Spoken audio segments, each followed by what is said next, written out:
Welcome to Tales from the Trenches Tuesdays. Today I am absolutely thrilled to have my good friend Micah Garten on board with us.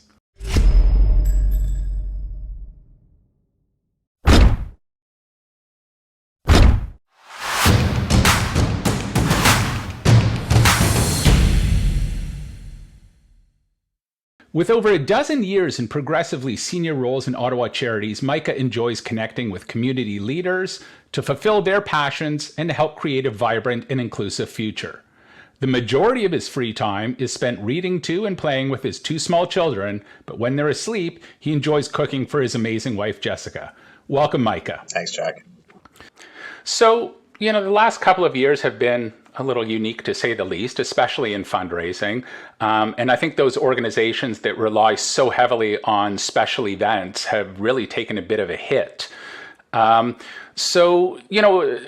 for the most part, we're kind of moving on, or at least learning how to adapt to it. There's still folks that don't like being in a room with hundreds of others. But how do you think fundraising is going to change in the next, 5 or 10 years?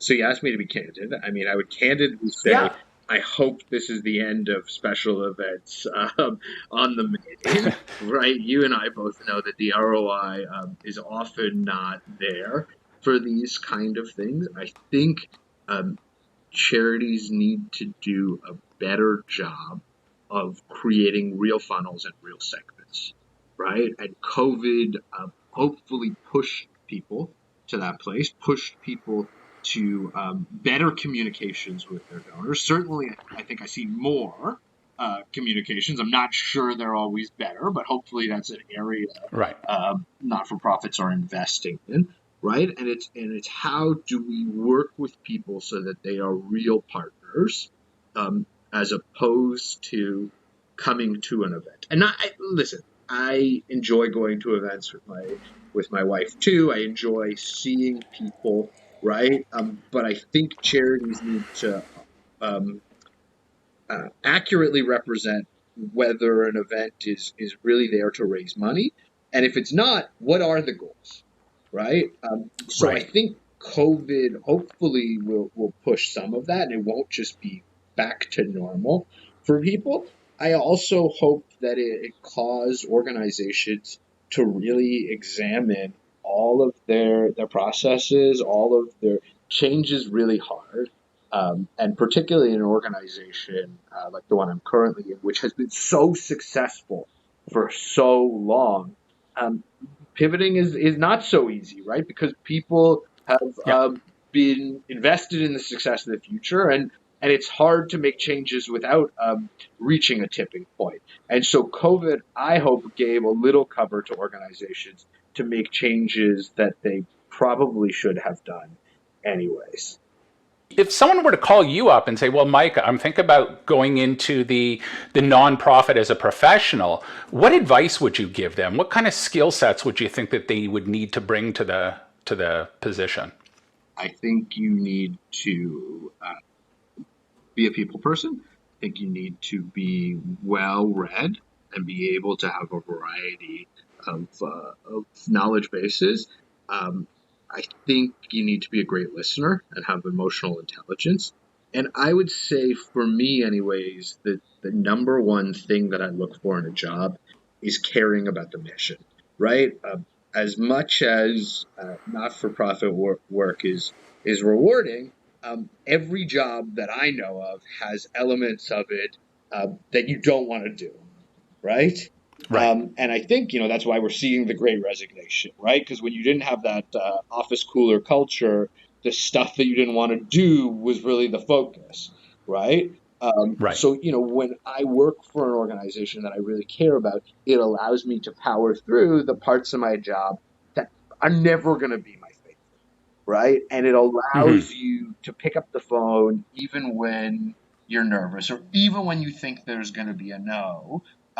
Because at the end of the day, you care so much in what the outcome could be that it's worth it, right? And certainly for someone who has another profession, if this is not like a desperate plea for any job, right? You got to find something that inspires you. And once you do, you will find your niche and you will be able to grow from there. And I guess the other thing I would say is find great mentors. You know, all jokes aside, and I am very appreciative of you inviting me on here. I'm exceptionally busy and really would have said no to almost anybody else. But you and a Right. few other people were always willing to give me advice, you know, and you're going to have to learn partially by your own mistakes, but it's really wonderful when you can learn by other people's mistakes and by other people's successes. Right. So Right. find Right. mentors who are transparent and honest and willing to answer your phone calls. Right. Well, thank you. Thank you. Well, we all have parts of the job that we don't necessarily enjoy doing, but that have to get done. And so what part about it, and I'm not talking about the administration minutia, because no one really likes to do the administrative part. So kind of put that aside. But other than admin stuff, what's the part of the fundraising job that you enjoy the least? Any job, not just fundraising, right? You're a representative for an organization. Depending on the size or the type of your organization, it might be quite big, right? And as a fundraiser, you are often the first port of call for people, right? And so sometimes that means you're the complaints department, right? And Right. that's part and parcel of the job, but it's almost even harder when I don't. It's natural you're not going to agree with everything single decision that an organization makes, right? And so trying to Definitely. navigate being the complaints department, being politically correct, but then also being honest, right? You know, you can't develop a real relationship with a donor when you're not honest. You know, a donor needs to trust me when I say to them, we've had a lot of conversations. I know what you're passionate about. I think this is a project you should take a look at, right? And if I'm not honest Right. with them about other things, that's really hard to do. Right, right, right. And I think sometimes there's that expectation, especially if you're dealing with an umbrella communal organization, that, if they're coming in with a complaint, that you're going to be able to affect change at one of the other agencies, right? It's tough enough to affect change at your own agency, let alone someone else's. So it's kind of just managing that expectation that I've always found is kind of the biggest disconnect when it comes to fundraising. Absolutely. So many of our being has been shaped as childhood experiences. So, how is philanthropy spoken about around your dinner table when you were growing up? One thing that my parents always did, which really stuck with me, was on Shabbat, we had two or three what we called pushkas, which are little change jars, right? And they used to give us an allowance of, I believe it was 2 loonies back in the day, which was a Right. ton of money, right? Maybe even 2 quarters. I don't know. I'm old. But half of my allowance got to go up into my piggy bank, and half had to go to one of the pushkas. And we talked about what they were, and when I was little, and now I do it with my children. It's the trees, right? Not even the environment. They don't know what the environment is. It's trees. It's Right. food for people who don't have food. It's clothes. It's and just helping to engage on a weekly basis around that, I think was really important. My parents certainly always modeled to me volunteerism, which I have Right. taken to heart. I will say, however, and I've been reflecting upon this a lot, one thing that I found fascinating in the difference between the genders, and maybe it's not uniform, but in my house, my dad is exceptionally generous. And I don't know that I ever knew that. When I got to my current organization, I looked up my dad in the system, and I was bowled Yes. over by like the size of his gift, right? And Yes. again, like he mostly only kvetched about the organization, but he's insanely Right. generous, and he has never said it.